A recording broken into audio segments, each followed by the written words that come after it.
Here I am with Louisiana State Senator Sharon Hewitt. Senator Hewitt, how are you doing today? I'm doing great. Thanks, William. Well, I got to thank you very much for coming on with me today. You know, I always appreciate you not only as a senator and the good things that you do, but I really appreciate all the really good information that you always have when we talk about bills. You really know this stuff inside and out.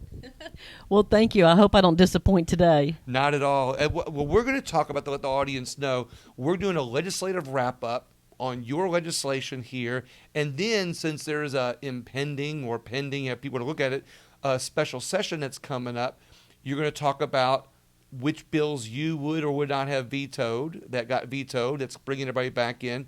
We're going to talk about that after your legislation. Is that okay? Sounds good. All right. Well, you've got bill number SB 49, which dealt with crime and punishment, increases penalties for the crime of creation or operation of a clandestine laboratory. What's that about? Okay, so let me just sort of set the stage first, if I can, a little bit. Absolutely. I'm running for governor. And so when I thought about which bills am I going to bring this session, I wanted them to be bills that were meaningful, bills that were hitting on all the topics that I'm hearing around the state as I campaign, things that I think move the state forward, things that everyday families care about, because we could only bring 5 bills. So the first bill that you asked about is a fentanyl bill. You know, when I speak about fentanyl, there almost always is somebody in the audience who will either publicly stand up or will come up to me privately afterwards with a story of a family member that died because of a fentanyl overdose. You know, and the coroner here in St. Tammany Parish has been ringing this bell for a little while, saying, you know what, I'm seeing so many deaths, and 80% of them are fentanyl related, and we have to do something. And so I reached out to the sheriffs and said, okay, what can we do? How do we tackle the fentanyl issue? And so I focused on what they call the clandestine labs. Think of it as a homemade makeshift lab. It could be a guy's kitchen, the garage, a shed, a boat, you know, where they basically are taking a pill press and a blender, and they're making what looks like real prescription pills, Adderall, Vicodin, things like this that sometimes kids will buy, young adults, one pill at a time because they want to stay up all night and study for a college exam or something like that. And these pills have included with them a little bit of fentanyl powder. This powder is being, we believe, manufactured in China. It's being imported across the state line, smuggled, I should say, over the Mexico border, because we have no control over our border. Exactly. Right? And so it's 500 times more lethal than heroin, fentanyl is. And so it only takes literally a few grains of fentanyl that get added into what looks like a real pill. It's the same color, it's got the markings of a pill, and it's being sold on the streets. It almost sounds like they need to be an artist, or they have an artistic ability to create a pill that looks exactly like another pill. If they use those same technique, that same skill to be an artist for good, they could probably make a lot of money selling art. I don't mean to joke about it, but it's my way of highlighting it, in a way that they're doing so much to make it look like a good something else, and they're using it for nefarious purposes to really hurt somebody. Well, they are, and people are buying these pills sometimes with the knowledge that there's fentanyl in there, and it would give it a little, they think, an extra kick of some sort. Sometimes they don't know, but because it is so lethal, one extra little grain can make a difference in life or death, and many people are taking these for the first time, and it's so what would your bill overdose. have done to crack down on those laboratories? So thank you. So my bill increases the penalties for first offense, second offense, and third offense to people that are either operating or created these clandestine labs. So they're the ones that are pushing the pills. The third offense is 99 years in prison, so basically life in prison. This is tailored after what we did with heroin many decades ago. Increase the penalties for first, second, third offense dealers of heroin. And what we found when you look back at the numbers is that it greatly eradicated heroin in the state of Louisiana.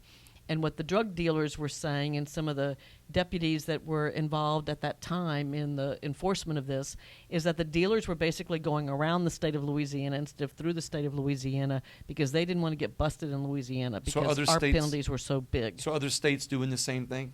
I don't know that they have yet. I think we are kind of among the first to really increase the penalties and take fentanyl very, very seriously because, again, it's killing everyday students, not just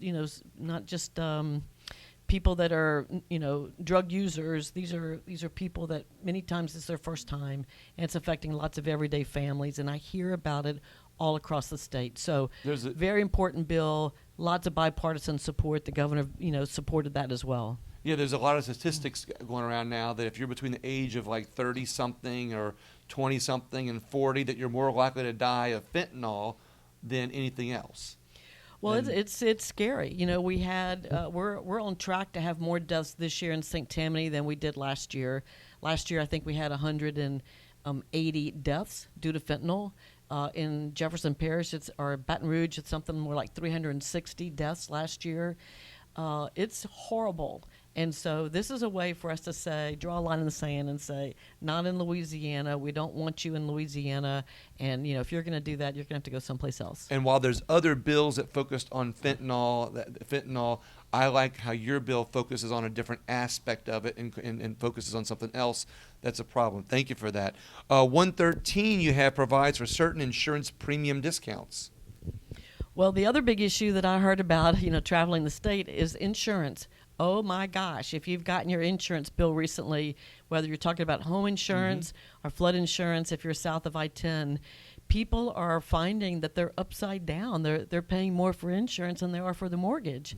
And for many people, especially like here in the Slidell area, when you look at those neighborhoods along the lakefront, there's for sale signs, for sale, for sale, for sale, all the way up and down the block. And people can't sell it because nobody else is crazy enough to get in that situation either. And so in many cases, people are having to walk away from their homes because they can't afford the insurance. And so, we did a lot of work in the legislature this session to try to deal with home insurance in bringing more companies to the state of Louisiana.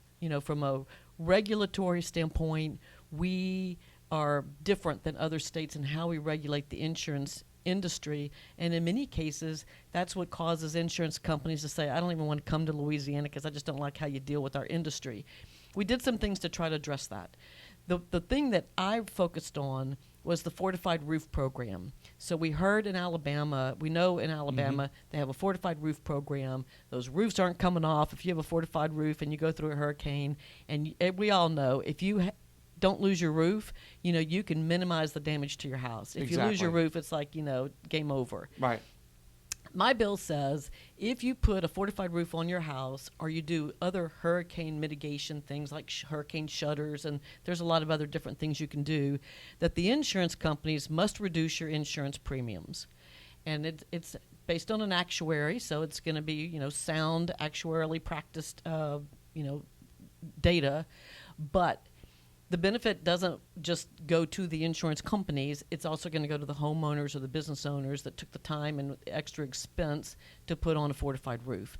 And so, that bill is very popular. It is going to be a game changer. And what I like about this legislation, and I like about the creativity of it, it's not a government giveaway. It's not a government program. It's basically making the homeowners have skin in the game. Hey, look, if you do this, we're going to make sure the insurance companies do this. It's kind of an example of where government, works. When they can use that governmental arm, so to speak. And it's not even a strong arm. It's basically, you're not strong arming the insurance companies. You're just saying, hey, look, we're going to ask the homeowners to do this if you all do this. And you brought two groups to the table to help both of them. It's a win-win. It's a very much a win-win, because if you have the fortified roof, then you're going to incur less damage, which is good for the insurance company and really good for the homeowner. And we want them to benefit and be incentivized to do that with a reduction in their premiums. Love it. 201 provides for meetings of boards and commissions via electronic means. Sounds like an easy one. I probably worked on that bill harder than all the rest of them added together, which is crazy. But, one of the things that we learned during the public health emergency, the COVID shutdown stuff, is how effective you can be in video conferencing. And so it's kind of like once the genie's out of the bottle, you're not going back. Right. And so many boards and commissions, as well as, of course, private industry, were meeting during the pandemic through video conferencing. And so what we noticed after the pandemic was over is we started getting hit in my committee by a lot of bills from boards and commissions who were wanting to be able to continue to meet remotely and through video conferencing. And what they found is that, you know, they had increased participation from the public by doing that. It certainly was easier for more board members to participate and manage their schedules, especially those from, let's say, North Louisiana, if the meeting is in Baton Rouge. Yeah, less travel expenses. Less travel expenses, hotels and all that. So rather than having 500 different sets of rules on how those boards and commissions could meet remotely, we basically shut all that down last year in my committee, all those bills, and I said, I will form a task force. Let's study it. Let's have public hearings and figure out a set of rules that would apply to all the boards and commissions so that it's not confusing and we kind of standardize it a little bit. And so we did that. This last year we met and had public hearings on all of that.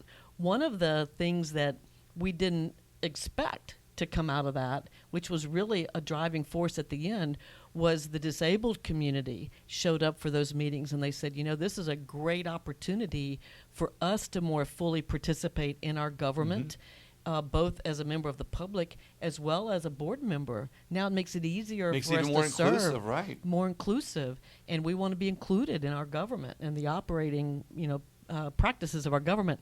So that's what this bill does, is it sets some rules on which boards can meet remotely and how often they can meet and what are the ground rules around how they do that. And it was very well received. The devil's always in the details. So I had to work really hard on the details to address, all the different issues. And as you would expect, as the bill was moving through the process, there were certain boards that would come and say, okay, this doesn't quite work for me, and here's my situation, and can we modify the rules slightly? And so we were able to do that. So I think we ended up in a pretty good place. After we go through it for another year, there may be some more tweaks that are required, in a future session. But I think we're in a really good place.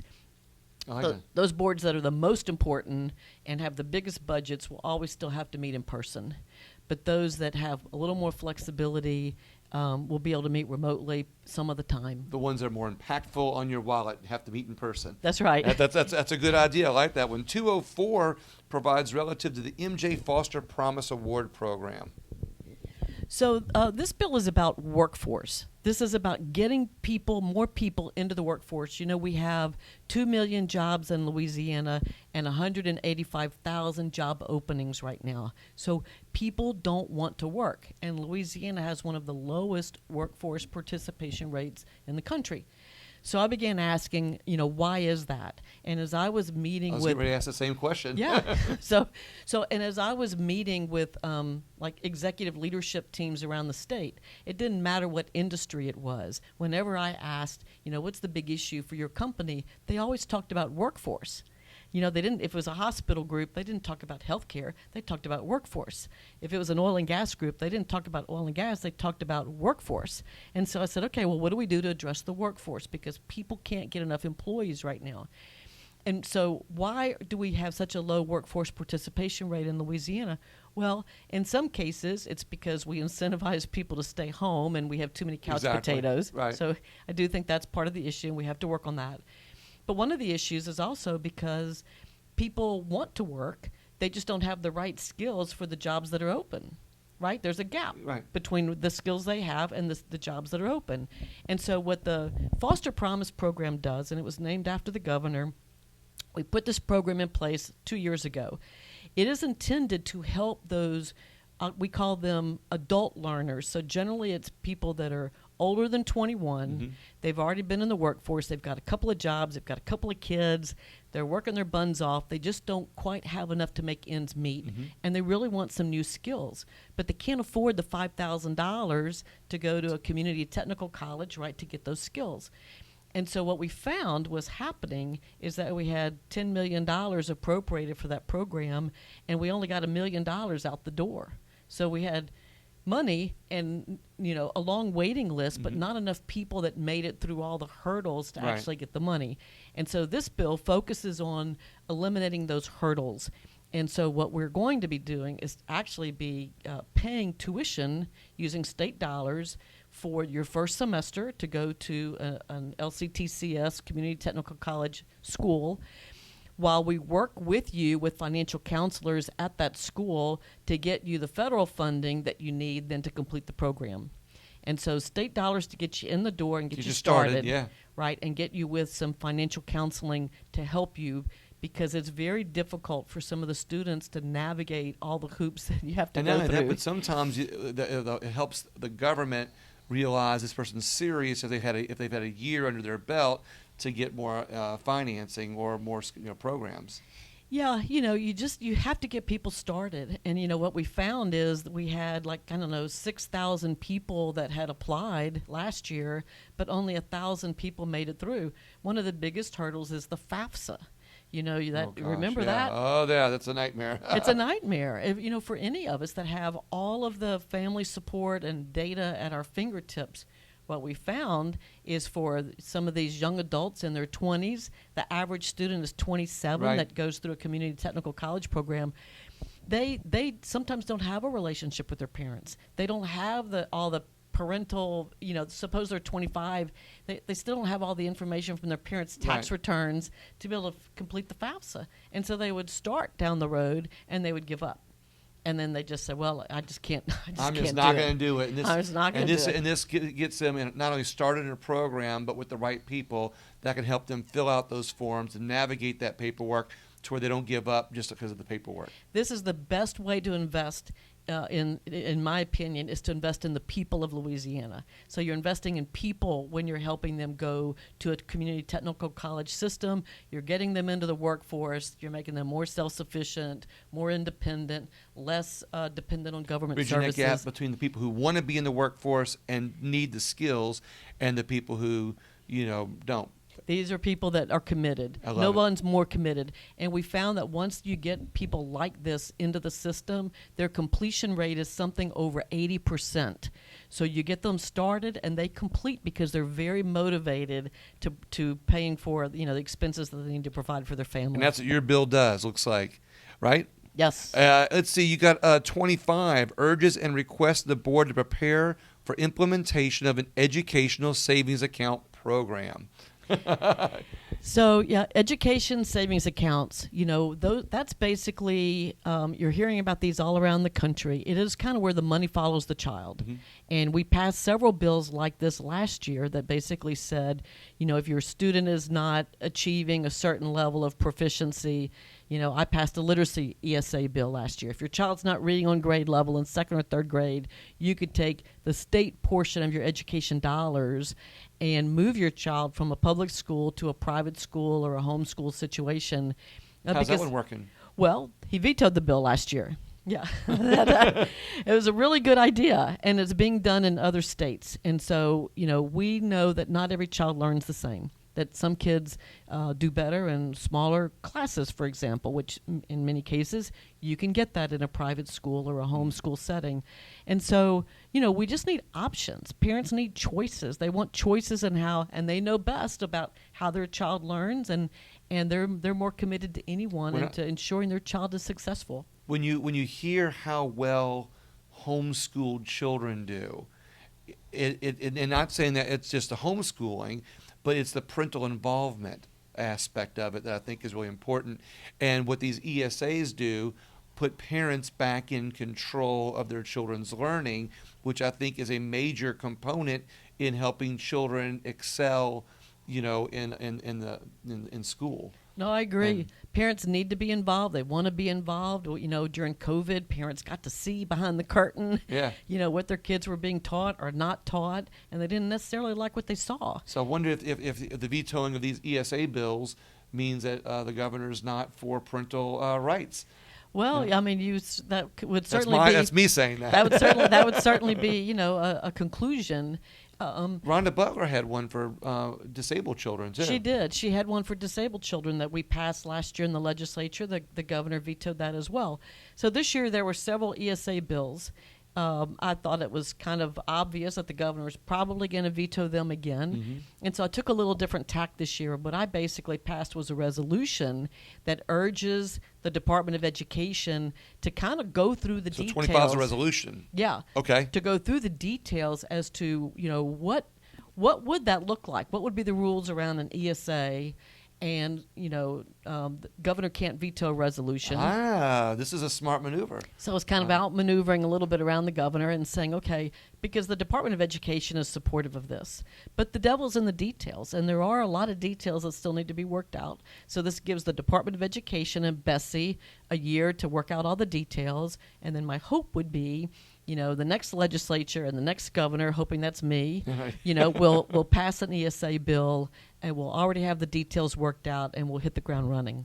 I love this. All right. So we got 61 reestablishes the Lower Pearl River Basin Task Force. This is a part of a collection of bills. So I'll let you explain all three of them now, and then those other ones we'll just pass over them when we get to those, back to those. Okay. The collection of bills. So there's the Pearl River runs through Slidell area, and it comes through from Mississippi. It starts up in Jackson, and it runs through parts of Mississippi, southern Mississippi, as well as Washington and St. Tammany parishes.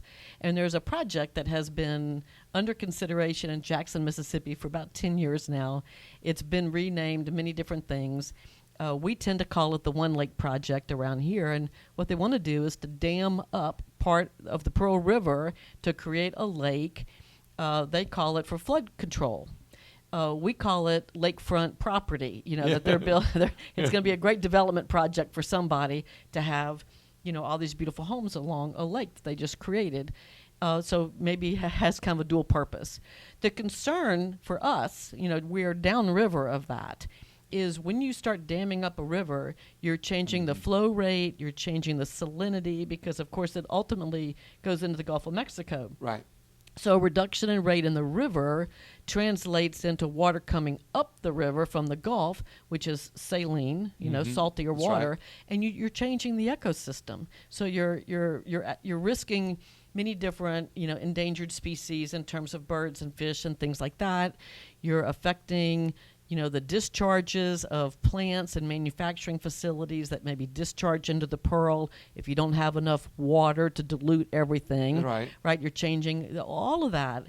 And so we have been raising the red flag over here in Louisiana for some time, saying we are very concerned, and you can't forget about us downriver.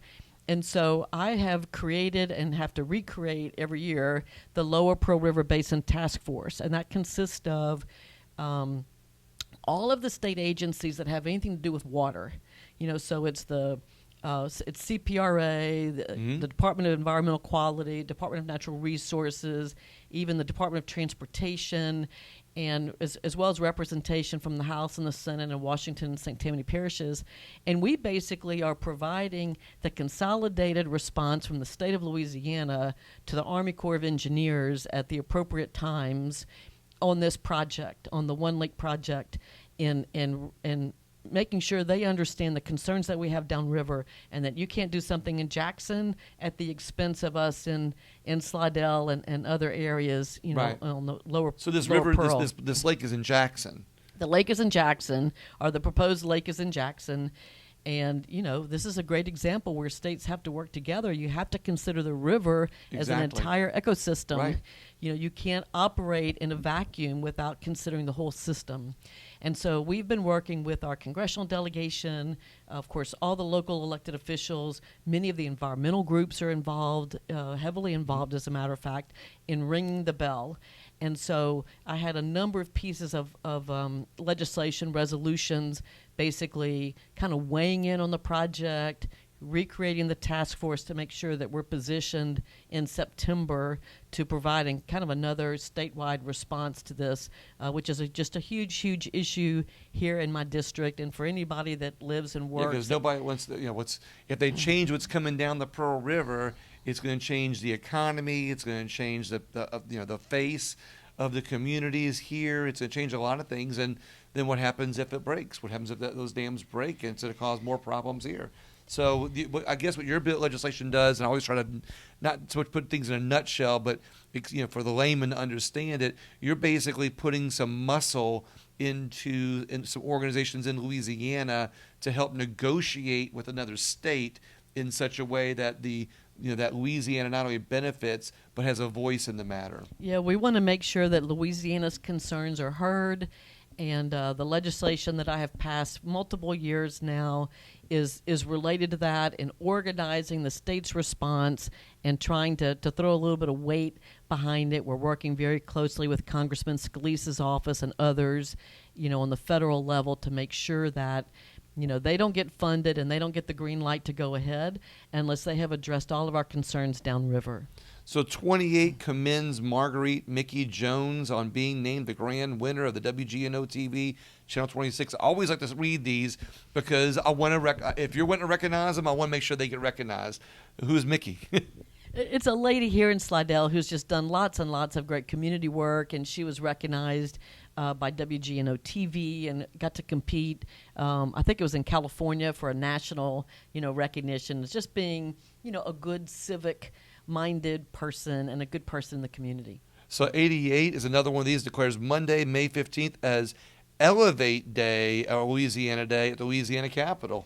I know about who started Elevate. Yeah, Elevate. Yeah, it's a women's organization. It was founded by Representative Julie Stokes. Right. And I get an opportunity to speak with them many times. And so they had a day at the Capitol, and so I was involved in kind of entertaining them and speaking with them. Love it. We got just a couple left of your bills. 137 commends the outstanding performance of the Lake Castle Slidell Private School robotics team.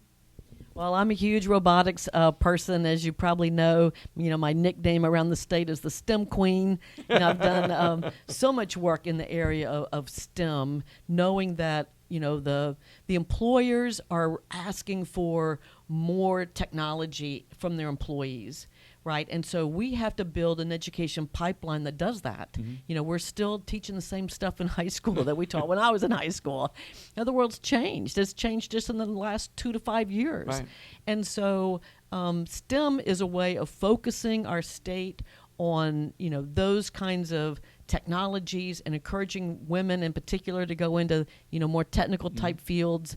So robotics is a huge part of that. And we have robotics teams all around the state that are very, very competitive, and kids are learning so much and having fun. Slidell one did good. And Slidell represented. So the two of your last three relate back to that one lake project, so we don't have to go back over that. But the last one you've got congratulates our future, our family ministries upon the future of our family. Congratulates our future, our family. It's a tongue twister. Ministries upon the occasion of the grand opening of their community outreach center. Now, that's a group actually in Baton Rouge that has been really doing some extraordinary work in providing aftercare services for children in that area. It's an area that a lot of those kids don't have very many opportunities to do that, and they do some STEM work, which of course is how I kind of got plugged in, and so I was invited to their grand opening during session, and I was happy to recognize them along with Senator Regina Barrow, in recognizing them and encouraging them to continue to do good work. So we've got now we're going to put the wrap-up session of our wrap-up or wrapping up on our on our interview rather is the vetoed bills. When doing an impending or pending, I guess as we could say, a special session or override session, some people like to call it. Were any of your bills vetoed? No, and I'm of course happy about that. And I think it's because they're good bills. These are bills that everyday families care about. They're bipartisan. They really weren't controversial. And that's the kind of stuff that we need to move our state forward. So my bills were not vetoed. There are others that were. I think he vetoed a record number, 25 bills. Right here. And that, it has been really only in the last 2 years that we have even gone into a veto override session since like the 70s. So it is becoming, I think it will become more the norm in our state. It has been, it's normal in every other state for veto override sessions to be held. The process is interesting. So the legislators will all be asked to either vote to cancel the legislative session, the veto override session, or not. So it's kind of a backwards way of doing it. But basically, members have to vote whether to do it or not. Everything I hear is that most members believe that we will have a veto override session. By law, it starts 40 days after the session was adjourned, so that would be July 18th at noon. We would start, assuming everybody, follows through as we expect. The process is, House bills that were vetoed, which is where the majority of the vetoes were, the consideration for veto override has to start in the House. Mm-hmm. And the Senate starts the Senate bills. And the authors of those bills specifically are always in control of their instrument, just like during the legislative session. So the authors of those bills have to decide whether they want to bring the bill up, their bill, mm-hmm. for consideration for a veto override. And it takes 2/3 to override a bill. In many cases, it only took 50% plus one to pass it, but it takes 2/3 to override a veto. Oh, wow. So that's part of the checks and balances, really, between the legislative and executive branches. And, we'll see how it goes. There's a lot of work to be done for a member that wants to have their bill considered for an override. Well, before I start asking you one by one, which one, because I've told people in the beginning of the video, we talk about which bills you would have if you were governor. Would you have vetoed or not vetoed? On this list, before we go through this list, how many of these bills would you have vetoed? Well, I've voted in support of all these bills the first time around. All these bills that are vetoed, we could save some people some time now. All these bills you would not have vetoed. I would not have vetoed. I think these are good bills. I can make good arguments on most all of these bills. But again, it's a 2/3 vote, and it's an election year. And so that kind of changes the calculus sometimes. I know it doesn't seem like it should. Right. But members have to think about their districts, for one. And some members are up for re-election. Some members are termed out, and they're not running. So that kind of changes the dynamics there as well. So it's going to be kind of interesting to see. But I think that they are all worthy of being considered. Probably the bill that has the most energy is Representative Gabe Furman's bill. 648, right? 648, House Bill 648, that deals with gender mutilation, basically. And there was such powerful testimony in the committees about, people who went through those surgical procedures and have, huge regrets, or the mental illness, the mental aspects of all of that. When you're changing your gender as a young person, mm-hmm. There's no going back. And, we know that young people don't have the mental development, the brain development to be able to make those kinds of major decisions. That's why you have to be 18 to smoke or drink or 21, to vote, to be in the military, all of those things. We have age limits between 18 and 21 for children to protect children in so many different ways. I mean, you said you can't buy cigarettes or alcohol, and you can't, look, we even have an age limit on when you can drive. That's right. In Louisiana. So many things have age limits to protect children, and it also protects our community, in general. So 648 is what they said they're going to go back in on, and you supported that in the beginning. So I'm sure you're not going to change, because some people say they're going to change their minds on things. Yeah, I don't quite understand that. I mean, some people do change their minds, and it is fair. And the veto override session is largely debating the governor's veto message. So the governor tries to lay out his case on every bill as to why he vetoed it. And in some cases, maybe there was a flaw in the bill, or it conflicted with another bill, which really you don't acknowledge or recognize until it's all said and done. Right? Because all the bills are moving through the process kind of at their own pace, and you don't really know what's going to pass and not pass. And so sometimes, there are reasonable reasons why maybe it doesn't make sense and it needs to be kind of tweaked and improved upon for next year. The vast majority of these bills, though, I think they were good bills when we passed them. I still think they're good bills, and the Furman bill is certainly one of those. It got bipartisan support. I mean, this is a serious issue for children and protecting children, and so I think that that bill will be probably the first bill that the House considers, I would expect. in a veto override. And, we are hopeful that we'll get to vote on that in the Senate as well. In my opinion, I think it's an opportunity for the people on both sides of the issue on this particular 648 bill to try to come together to find ways to have help for children, more awareness for mental health, in Louisiana specifically right now with this bill, but also for ways for people to come together to help families. And this might be an opportunity that when if this bill, makes it out of a veto override or does a veto override on it, that maybe it opens a door for families to come together to find help for everybody, on this. Hope that happens. I hope so. As a result, 646 has to do with election integrity. That's Farnham's bill.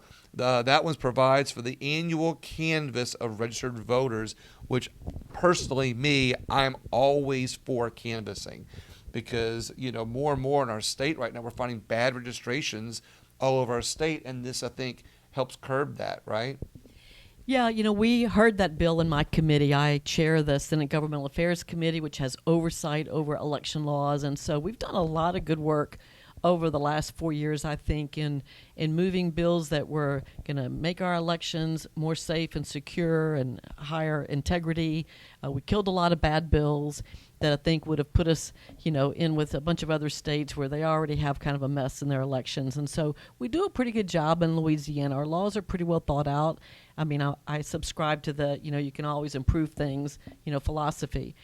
What I learned, and I'll give you a personal example. We have a son that went to college out of state and then took a job out of state. And yet for 10 years, he showed up in the voter book, right underneath my name, where my husband and I would sign in to vote every year whenever there was an election.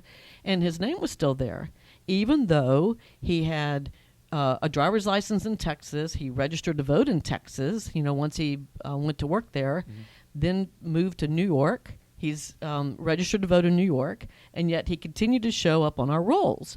And so I began asking questions about that and learned that in Louisiana, really the only way you get kind of flagged is if you turn in a change of address form with the United States Postal Service. Okay, so he didn't do that because he knew Mama was going to send him any mail that that came to the house. Exactly. And most of it was junk mail, Right. And so he was one of those that falls into this category. So the Secretary of State's office testified that they believe 183,000 people that fall into that same kind of category, that didn't turn in a change of address, but haven't voted in 10 years and probably have left the state. Probably. But they can't take them off the rolls.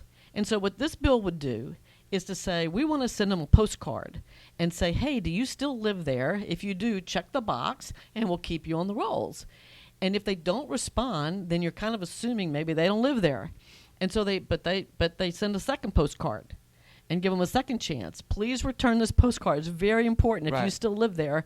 And if not, then this bill would say, if you then do not vote in the next 2 federal elections, we have congressional elections every 2 years. If you don't vote in the next 2 federal elections and you didn't turn in 2 postcards, we're going to assume that you really did move, and we're going to move you to the inactive list. So basically three stopgap measures, three ways to make sure that their vote is kept on the voter rolls and their voting rights are not infringed. But this one got vetoed. It got vetoed. Well, 183,000 votes is a lot of votes. It could win an election, couldn't it? I can't understand. I mean, Representative Farnham has brought some version of this bill for 3 years now. And every year there's a veto message. He works to address the issues in the veto message with his next bill the next year. And so we've gone through 3 iterations of this. I think we're there. I think this bill makes sense, and I can't really come up with any good reason why, nor did the governor, in my opinion, come up with any good reason why you'd want to keep people on the rolls.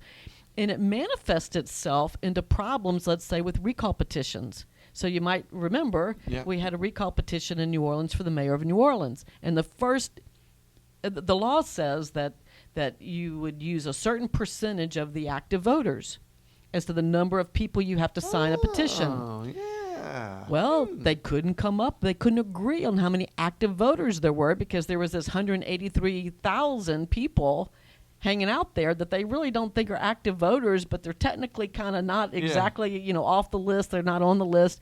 Well, how'd that turn out? They ended up in a lawsuit with a negotiated settlement on the number of active voters. Well, it ought not be a negotiated number. It ought to be a number. Exactly. If our voting rolls were accurate, and this bill provides for accuracy or helps with accuracy, if our voting records were accurate, we wouldn't have all those problems. Look, the number should be the number, and everybody ought to want to have accurate voting rolls, regardless of your party registration or if you're not registered with a party. Everybody wants accurate voting rolls. So let's hope that's what this bill would do. Let's hope this one gets overridden. There was another one that was vetoed that would have eliminated franchise tax. Yeah, Senator Allen has done a lot of work on helping us reduce our taxes, and this bill would eliminate corporate franchise taxes over a period of time. It was a common sense bill that was going to chip away, so it wasn't an overnight thing. It has about a $250 million ticket to it in terms of the fiscal impact. But it was smart. It was, again, I think done in a way that would allow you to continue to chip away as you got more revenue in the state and you knew that things were moving in the right direction. The governor vetoed that. Because, again, his concerns, it was both Senate Bill 1 and 6. They were kind of two companion bills, because he was concerned that, we're setting up the next legislature and the next governor, for a shortfall in revenue. And, although everybody does worry about that, and I get that, and as, a candidate for governor and someone that will inherit all of this, I understand that. But I do think that it is part of the reason why companies do not want to move to Louisiana, is because they don't want to pay the franchise taxes. And we're one of the few states that has them.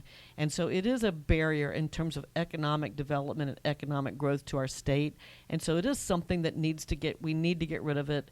I think that, what the senator had proposed was smart and common sense and prudent. And so, if we have an opportunity to vote on that, should he choose to bring that up for a veto override, I will support the override. I love it. A great way to bring other businesses into the state. Were there any other bills that were vetoed that you want to comment on? There are so many. I know. That's we're going to save them some time, but I wanted to cover those hot ones. Yeah. But any other ones that come to your mind off the bat? No. I mean, I think there's, like I said, there are legislators that focused on lots of different issues, lots of different things that would make our state less litigious, would address, kind of our judicial system. There were lots of really good bills that I think, again, you've got to count your votes as the author of the bill and see where people are. 2/3 is a very high bar. It is. Compared to the 50% that you need to pass a bill. And so we'll see. I'll be there on July 18th. And I think most legislators will be ready to address anything that comes before us. They're bringing them back from those vacations. It's a very small window for vacations. Yeah. So we've all tried to kind of squeeze that in, and so we'll go in for the veto override session, I think, and I think we'll see more of this to come. I hope so, because I think this is a way that the legislature gets to have another word, on not only things that were vetoed, but just on legislation in general, and the sentiment of the people get heard, I think, in a bigger way than just a single governor. No matter which party they are, I think it's important for the people to have their voice. Senator Hewitt, thank you so much. My pleasure, always. Thank you so much, William. I tell you what, you always have a lot of information, and I hope that everybody else shares that information and keeps an eye on you and watches some of the things that you're doing, because I think, like I said, you've always been a good source of that information for me, and I think it can be for others. Thank you very much. Everybody, please share the video, share the interview, share the podcast on other platforms that you might not have heard it on. Thank you so much, and have a great day.